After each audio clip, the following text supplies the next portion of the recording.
Bowling field in the 1960s was just down there, opposite of the community centre now. And that community centre was a field belonging to a family called the Vans, who lived over the cross, where that cross is there, where that house is just across there. And they had that field. And that field was referred to as the 9-acre field. And there was a pond in the middle of it. And sometimes people are wondering, when they're playing a hurling match, how the ground is so soft. But there was a pond inside in that field until they went in with the development of the hurling field. In the 1950s, what we had in here was actually Doon had its own cinema. And there was one time there was an advertisement out there advertising, they don't mind, 2 cinemas. So at one very short time, Doon actually had, it appears, maybe 2 cinemas. I think what happened was one of them was about to open. It was actually up called McGilligan's Hall up there. And a guy called Willie Joe Gleeson just come up from Capmore. Now the old man, not Willie Joe as in the younger man who died some years ago. His father before that, Willie Gleeson, was an interesting entrepreneur. And Willie Gleeson just come over and run a film show here in McGilligan's Hall. But there is an advertisement saying that this brand new cinema is going to open in McGilligan's Hall. Now, but at the same time, a guy across the road here called Keane. Luke, are you making noise there? Come out here to me. A guy called Keane actually had a cinema over across the way, just across here, where those houses are there. And he called it a capital cinema. You must take careful attention now because don't forget the exam is coming up. The capital cinema was across the road here. And that cinema ran for about 10, 12 odd years. It was always in competition with the Capmore cinema. And one night, PJ, you didn't show the right film at all. Well, he made many an interesting move. If the films came in 1, 2, 3 reels, it was not unusual to see reel 1 followed by 3 followed by 2. Because one night we were in the cinema and a man called was it Jack Ryan Alec was it there, but anyway he gave a shout halfway through the film saying, "My God," he says, "I thought he was killed an hour ago."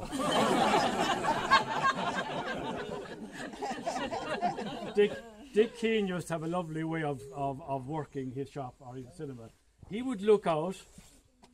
You know, time didn't mean very much in rural Ireland of the 40s or the 50s. Well, he didn't open in he opened in 1954. Again, pay attention to the dates, 1954. Watch the notes now. Somebody has an edge here. He's writing down the note. 1954. And I think his first cinema was called David and Bathsheba.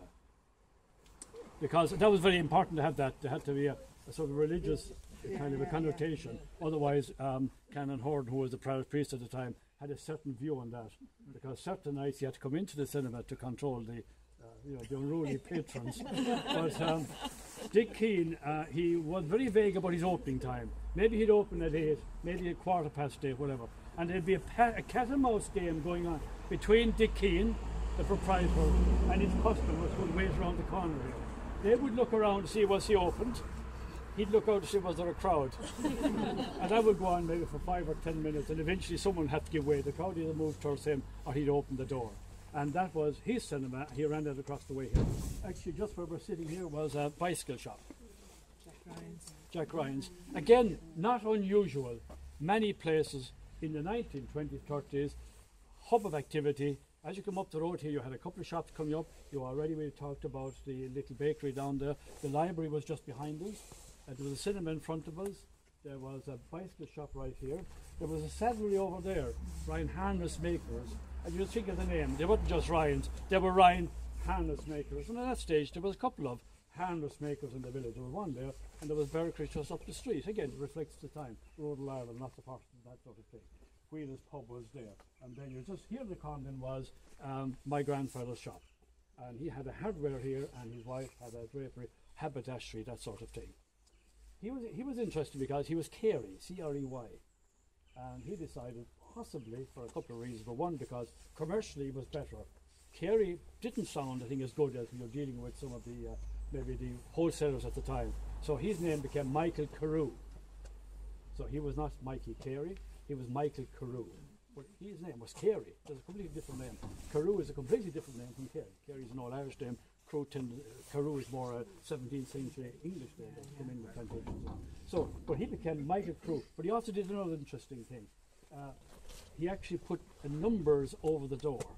So he was Michael Crew of 8 and 9 Main Street, Doon. So what was unusual about that? There is no 8 and 9. But I often wondered, I often talked about how did he get it? Because if we start counting the houses up that way, it couldn't be 8 or 9. I'm counting them down. But I would think on the headed paper, it looked very good. But as well as that, he was sometimes Michael Crew of 8 and 9. He was sometimes Corner House, and sometimes the Toher Road. Because you know, on the Toher Road as well, because they came Toher rather than Toker. That's Convent View, or the Chapel Road that's leading up in front of you there. That's probably one of the oldest buildings of its time. That's lights across there. And you just notice up in the top left-hand corner, you see just Doon there. And actually the post office is under it. That was actually the post office in the 1920s. So that was lighted, which was actually part of Moore's property at one stage. And Moore's property is there. That side of the village is where it is the oldest side of the village, because it seems there could have been a pound there in the 1830s.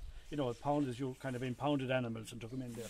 So Moore's Field was a pound in the 1830s, and that was part of Lyces was part of Moore's. So you come down and say to the oldest part of the village, okay, and we'll just go to the corner here now.